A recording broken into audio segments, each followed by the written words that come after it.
Koreyada qo'ylarni qumalog'idan tayyorlanadigan qahvaxona bor ekan desam ishonasizmi? Gapim rostligidan ana qo'ylar ham qo'rqqanidan qo'yvordi.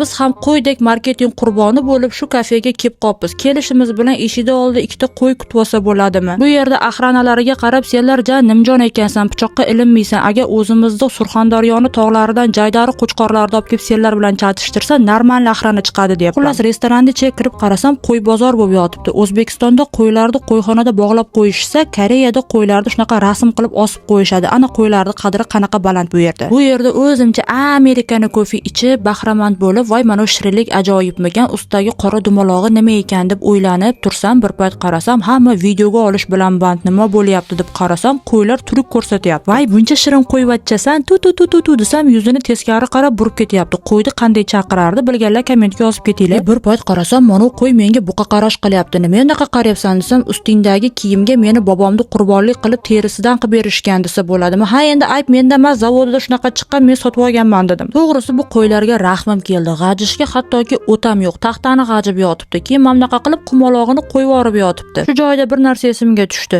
Дорогой дневник, мне не подобрать слов, чтобы описать боль и унижение, которое я испытал сегодня.